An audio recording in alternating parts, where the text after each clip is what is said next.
Hello everyone, and welcome back to another Godot video. In this video, we will make a simple 2D day and night cycle, which will include shadow casting and light rays. Before we dive in, I just want to let you know that you can find the GitHub repository with the final source code and all of the assets that we'll use for this project in the description box below. You can also find and download the base clean project that I will use for this tutorial in this repository if you want to follow along using my map and my basic project. You can also implement the system in an existing project, but just make sure that you have a main scene and a basic tile map set up. Let's go ahead and open up our project. You'll see that in my main scene, I have a basic tile map called map, which contains my ground and my water. I have a player which can move around the map, and our player also has a camera attached to them. And then I also have another tile map called trees, which holds all of my trees that will cast shadows onto our world during our day and night cycle. If you're following along with your own project, you'll also have to separate your tile map so that you have the objects that you want to cast shadows from on one tile map node and the rest on another tile map node. We will start by creating our shadows. Now we will draw our shadow shapes behind the objects which we want to cast shadows from, so our player and our trees. These shadows will be drawn using a bunch of LightOccluder2D nodes. LightOccluder2D nodes allow us to define the shapes that will block lights, hence allowing us to cast shadows from it when light hits it. Usually, we create the light source that will hit our occluder nodes via a dedicated light node that Godot has, such as the Point Light 2D node or the Directional Light 2D node, but we're going to use a shader instead.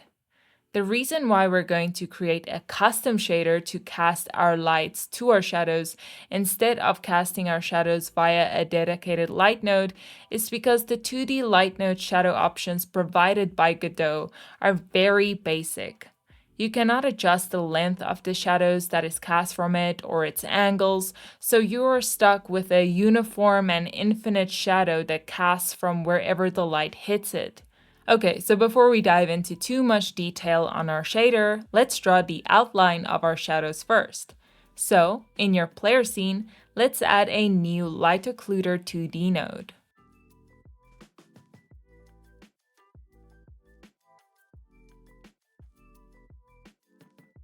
With this node selected, in the inspector panel, let's add a new occluder polygon 2D resource. This resource will allow us to add, select, and remove points, which will make up the outline of our shadow polygon shape, aka our shadow.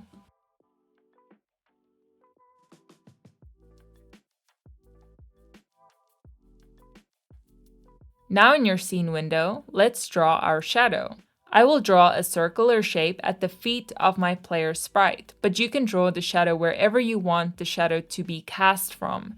Just make sure that this polygon will be hidden by your object, so don't draw the shape next to your object, rather draw it behind them. Also, make sure to connect all the points so that the polygon can be a complete shape.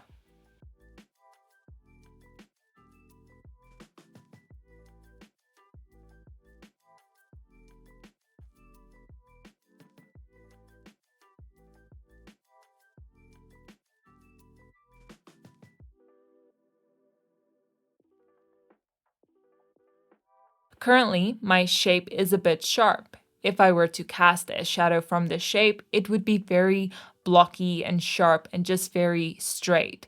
So I'll have to go back and add more points to my polygon so that I can make it more circular. The more points in the shape, the more curved it will be. You can add, select, and remove points via the tools above your scene. Or you can just left-click existing points to select them and right-click them to remove them.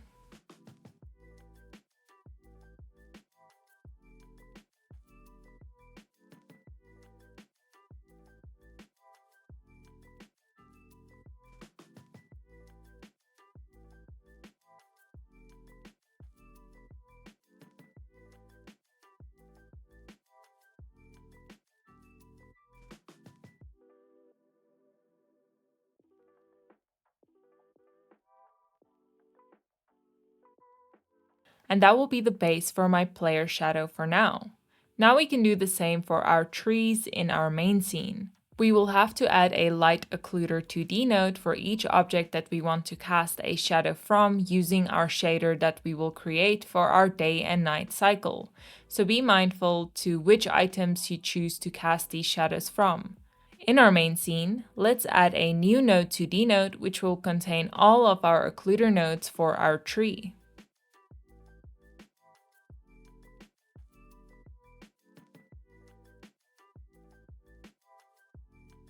Rename this node to Shadows. Then, for each item that you want to cast a shadow from, add a LightOccluder2D node and draw its shadow shape polygon. When drawing these shadows, remember to complete your polygons so that it can actually be a complete shadowed outline.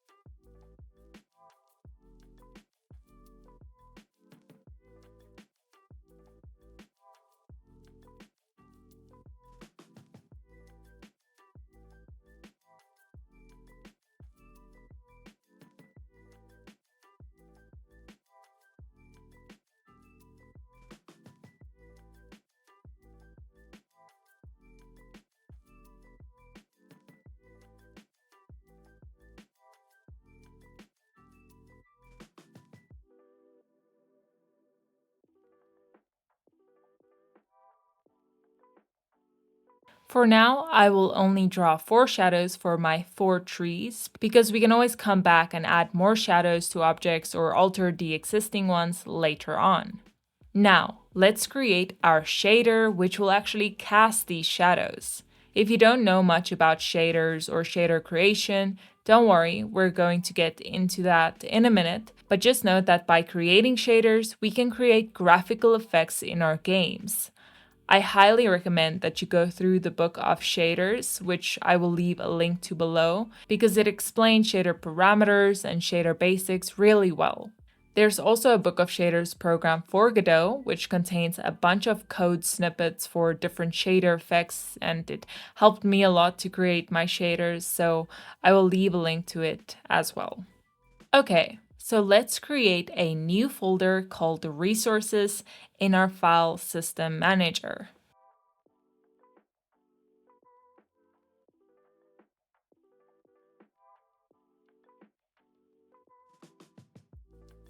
In this newly created folder, let's create a new resource of type shader.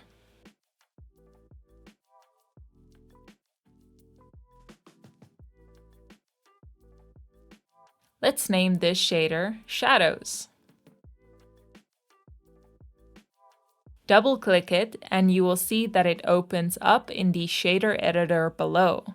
It is here where we will actually create and edit our shader. You will see that in the shader code, you have 2 void functions. These functions define which type of shader we are creating. Vertex shaders process vertex data and can help us manipulate object scaling, positioning, rotation, and projection. Fragment shaders process pixel data and can help us calculate the colors, textures, and other visual characteristics of each pixel rendered on the screen. We will create a fragment shader because we are manipulating the shadow color and texture in a 2D pixel environment. With this information in mind, let's delete the other functions so that we are left with our fragment function.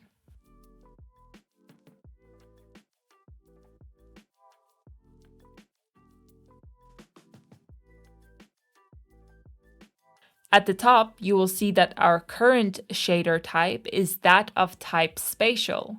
Spatial shaders are used for 3D rendering, so we will need to change our shader type to be able to work in our 2D environment. So let's change our shader type to Canvas Item.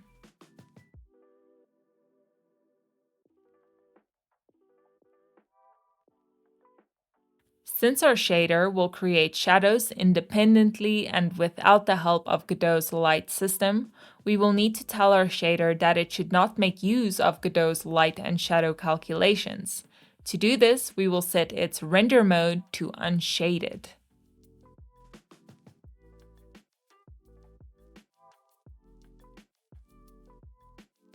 Now, like I said before, our shadow will have a color, it will have an angle, and it will have a length. This angle, color, and length will be determined by the time of our day. For now, let's create the uniform functions for each of our shadow characteristics. You can think of these uniform functions as parameters that you can set from outside of the shader, like in the inspector panel.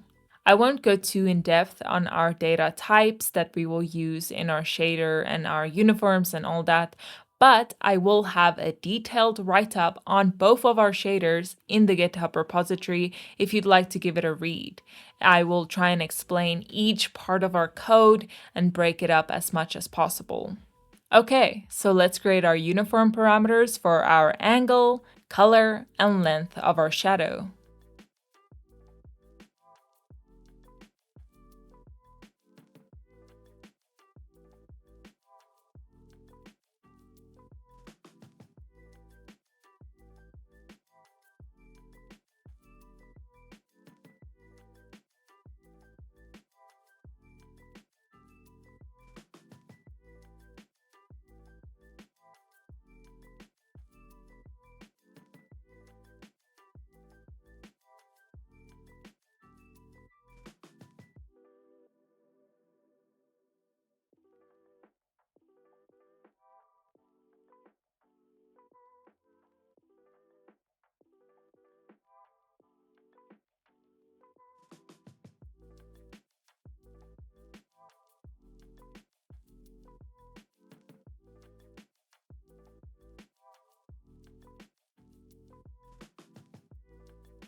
Okay, so with our parameters or our uniform functions created, let's test this out to see if our shadow parameters are showing if we assign it to a material on an object in our scene. So in our main scene, let's add a new ColorRect node that spans over the entire map area or wherever you want the shadows to render in your scene.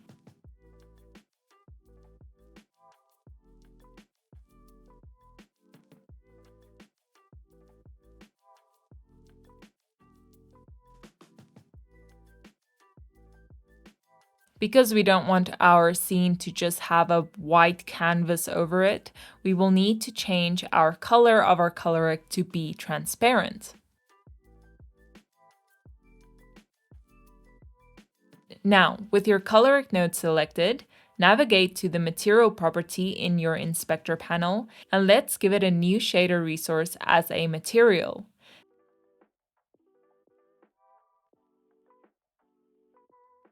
This resource will allow our object to render our shader that we just created. The shader which we will load in this newly created material resource should be our shadows shader.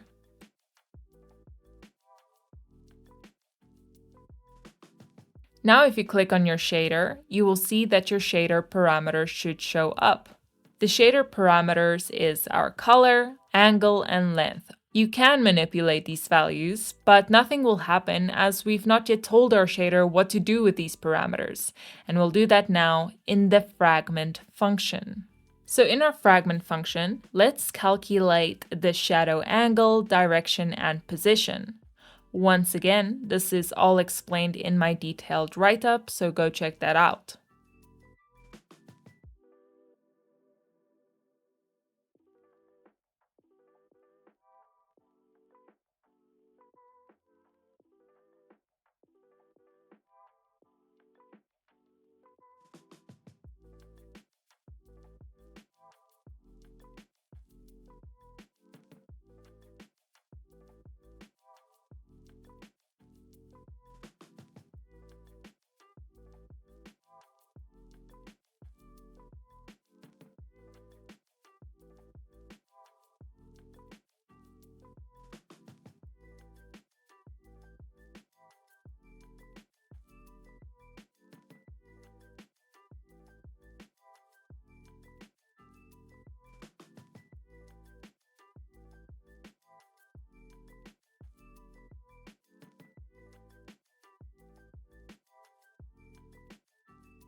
Okay, so in this code, we've calculated our shadow's angle, direction, and position. One thing that I do want to point out is our screen UV to SDF method.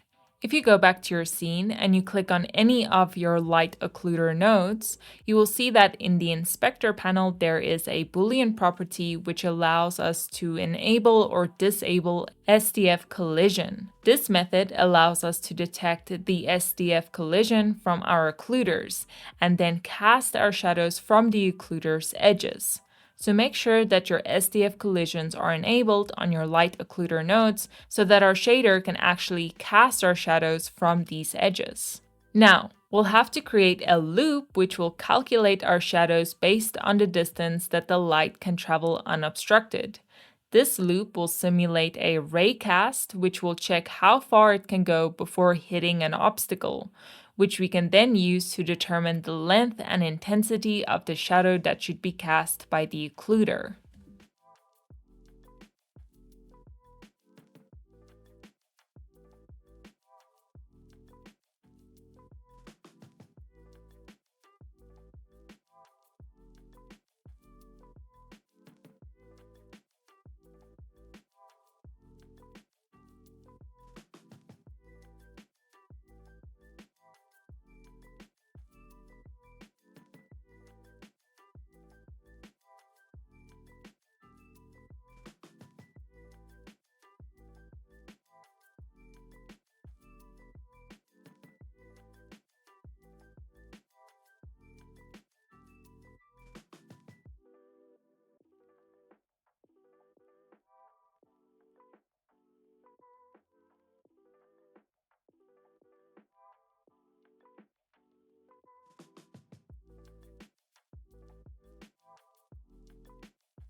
When this loop is done, we will then set the color and intensity of our shadow. This will be determined by the ray distance traveled.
And that is the end of our shadow shader.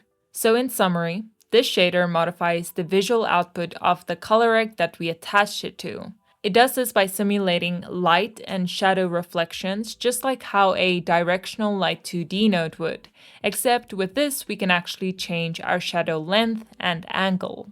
Now if you go back to your scene and you change your shader parameters on your ColorRect, your shadow should change depending on the color, direction, and length that you give it.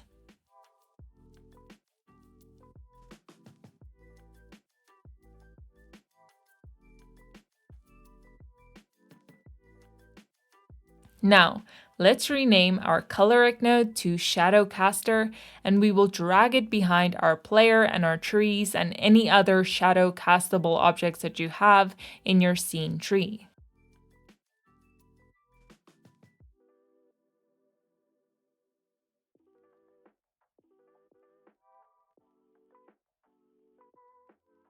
If you run your scene now, your shadow should be cast behind your player and your trees at the angle and direction and color that you gave it.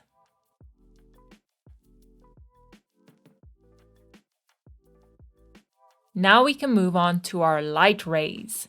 These light rays will help us simulate sunlight and moonlight by creating colored rays that move across the screen.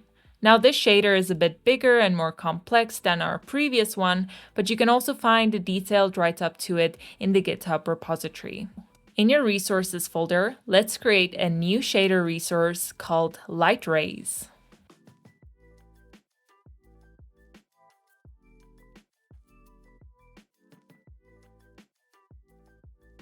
Just like before, let's delete all of the functions except our fragment function, and we will change our shader type to canvas item.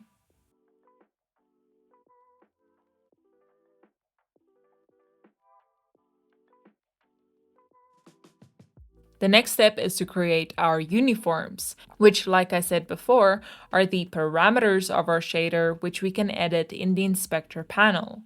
Our light rays will have a few more uniforms than what we had in our shadow shader because our light rays have to be a bit more unique. When I say they should be more unique, I mean that we should be able to change our light rays' color, angle, position, intensity, spread, movement speed, and texture. We will create 2 rays to begin with, but you can add more rays to your shader if you feel like it later on.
So let's see if these shader parameters that we just created for our light ray shader are actually being set.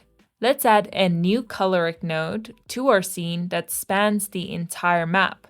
Just like with our shadows caster node, we'll have to make its color transparent.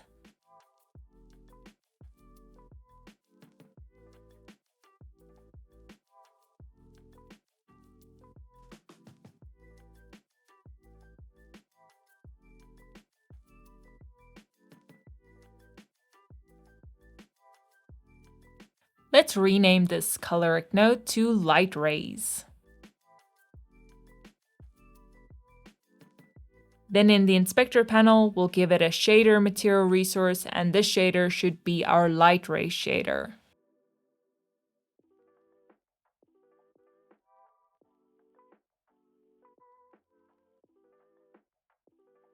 You'll see now that your shader parameters have been set, and you can manipulate your light ray's appearance via its color, angle, position, density, etc. But once again, it won't do anything because we need to add what this manipulation is supposed to do in our fragment function.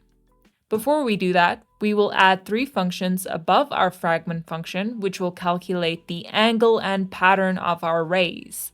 I actually found these functions in the Book of Shadows for Godot, so go and check them out, and that is why I'm just going to copy them. You can also just copy them, but I will have the screen paused for a second if you want to pause and type it in manually.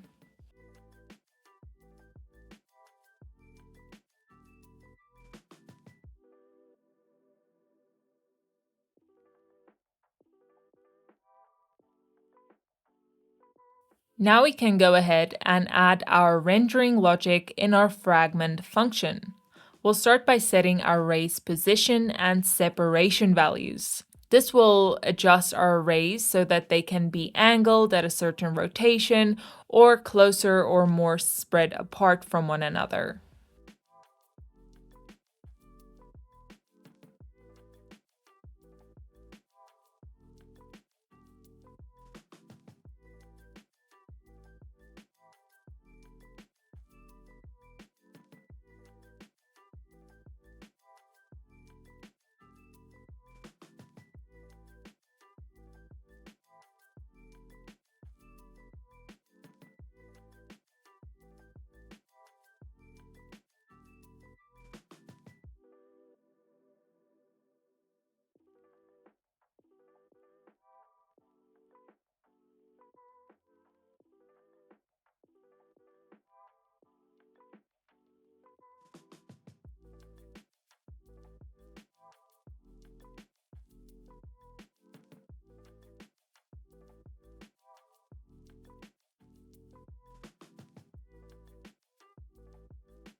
Then we will animate our rays so that they can move across the screen periodically using this position.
We'll then clamp the external boundaries of our rays so that they don't extend past a certain bound, as well as its intensity so that it doesn't render past a certain color value.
And then finally, we will smoothen out the edges of our rays and give them some color. By smoothing them, we ensure that our edges of our ray are nice and blurred and faded out, which gives them a nice light-like effect.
Now if you go back to your main scene and you zoom out in your scene, you should see that your rays should move across the screen in a flowy-like animation.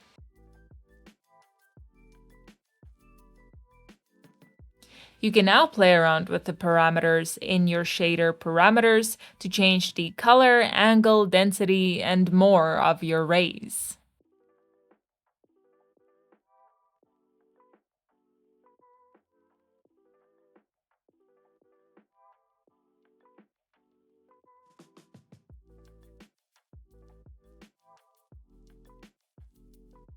Congratulations! You created 2 fully functioning shaders. Now all we need to do is add our day and night cycle. We will do this via a CanvasModulate node.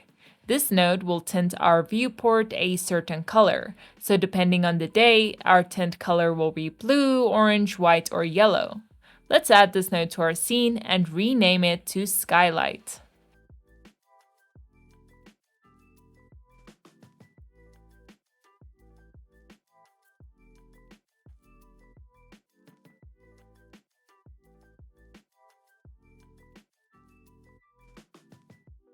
Make sure to drag it above your light rays so that our rays will always be rendered on top.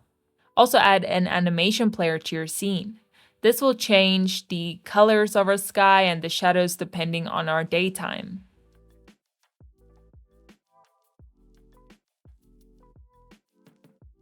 In this animation player node, let's create a new animation called DayNightCycle.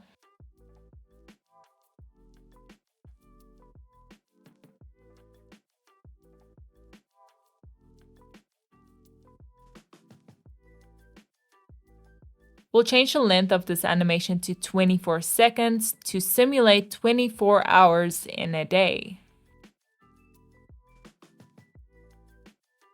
Also enable looping on the animation so that a new day can start after the previous one has finished. We'll start by animating our SkyLight node, which we just added. Select your SkyLight node and in the inspector panel, add a new keyframe at every 6 seconds on your timeline for your color property. So there should be a keyframe at time 0, 6, 12, 18, and 24.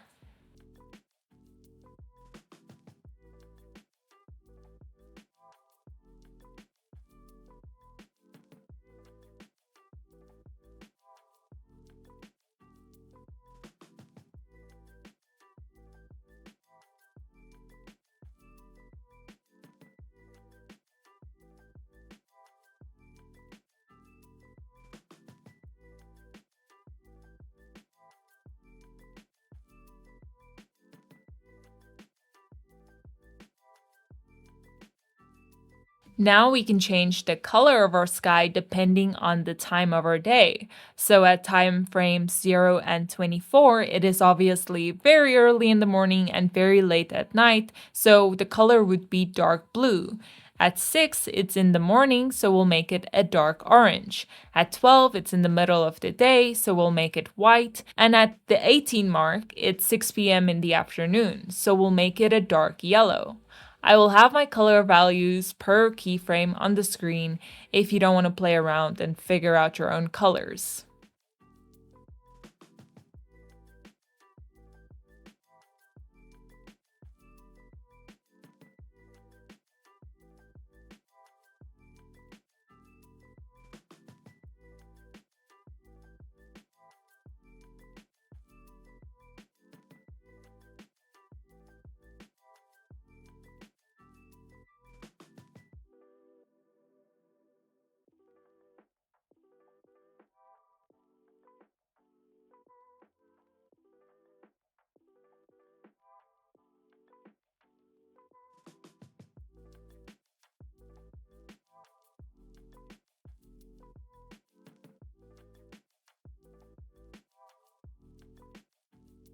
Now if you drag your keyframe over your timeline, your sky color should change. We will do the same for our shadow's angle, color, and length properties. So for each 6 seconds, our shadow's casting color, angle, and length will be different. So select your shadow caster node and in the inspector panel's shader parameters, add a new keyframe at every 6 seconds for your color, angle, and length properties.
So for every 6 seconds, we will change the brightness of our shadow. During the daytime, our shadow will be lighter, and in the afternoons and nights, our shadows will be darker.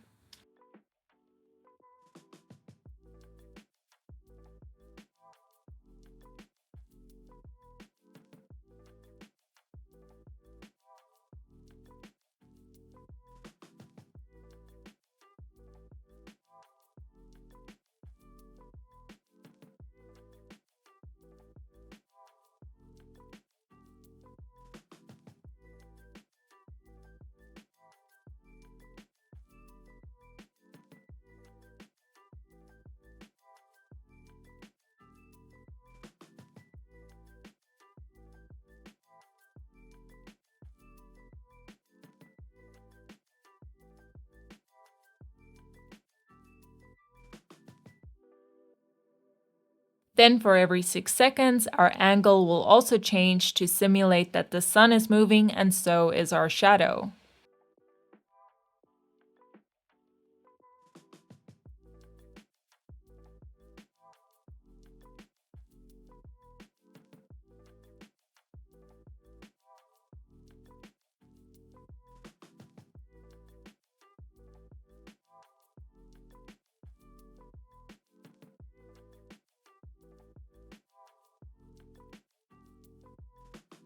And then for every 6 seconds, our length of our shadows should also change.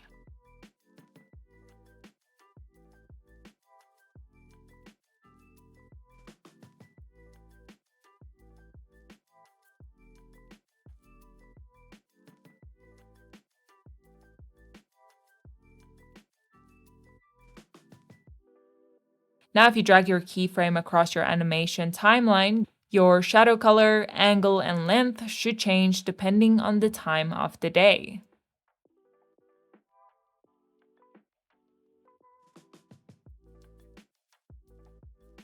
And then finally, the color of our light rays should also change every 6 seconds to simulate either rays from the sun or the moon. So in the night times, we should have a moonlight color, and in the daytimes, we should have a sunlight color. You can change the angles and that too, but I'm just going to change the color for the purposes of this tutorial. So, depending on the light source, every 6 seconds, let's change the color.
Now if you hover over your timeline, your light color from your rays should also be different.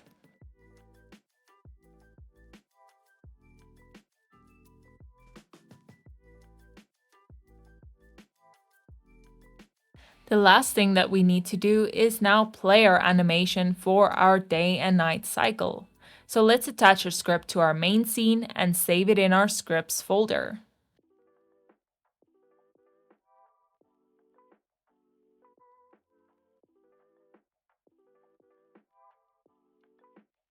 Now in this script, we can just get a reference to our animation player node and play the animation on start.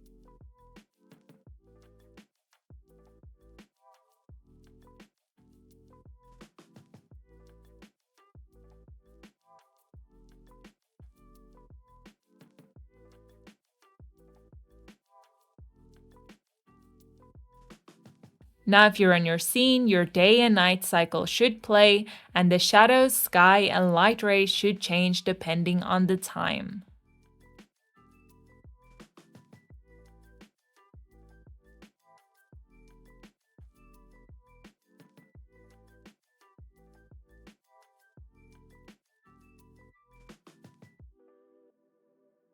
Now, I just wanted to let you know that our days move very fast because our day is only 24 seconds long, but you can extend the time to this in your animation player to however long your days might be. So say you want your day to go by in 5 minutes, then you change the length to 300 seconds and you'd set your keyframes at every 50 seconds instead of every 6 seconds. But I'd leave that to you to do because I'm going to wrap up this video here. Thank you so much for watching and making it to the end, and I hope to see you in the next one.